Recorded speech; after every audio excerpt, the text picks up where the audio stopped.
স্থানীয় সরকার শক্তিশালী না হলে এবং গ্রাম আদালত কার্যকর না থাকলে শুধু বাহিনী দিয়ে সারা দেশের আইনশৃঙ্খলা স্বাভাবিক রাখা সম্ভব নয়, এমন মন্তব্য করেছেন স্থানীয় সরকার মন্ত্রণালয়ের অতিরিক্ত সচিব সুরাইয়া আখতার জাহান। সকালে চট্টগ্রাম সার্কিট হাউসে গ্রাম আদালত সক্রিয়করণ ও টেকসইকরণে স্থানীয় প্রশাসনের ভূমিকা ও করণীয় শীর্ষক মতবিনিময় সভায় এসব কথা বলেন তিনি। বলেন, বর্তমান সরকারের নির্বাচনী ইশতেহারে গ্রাম আদালতকে অগ্রাধিকার দেওয়া হয়েছে। সরকারি কর্মকর্তা হিসেবে সরকারের সেই ইশতেহার বাস্তবায়নে কাজ করাই প্রশাসনের কাজ বলেও জানান সুরাইয়া আখতার জাহান। আগামী অক্টোবর নাগাদ স্থানীয় সরকার নির্বাচন সম্পন্ন হওয়ার পর আবারও গ্রাম আদালতকে সক্রিয় করতে মাঠ পর্যায়ে নির্দেশ দেন তিনি।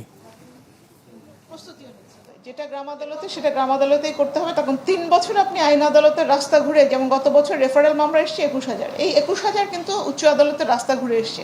এখন আপনি বলেন যে 10 টাকায় ফৌজদারি, 20 টাকায় দেওয়ানি, এই 10 টাকা 20 টাকায় যে বিচারটা করা যেত সেটা আপনি কত লক্ষ টাকা খরচ করেছেন? সচেতনতার জায়গা এগুলো বলতে হবে এইগুলো।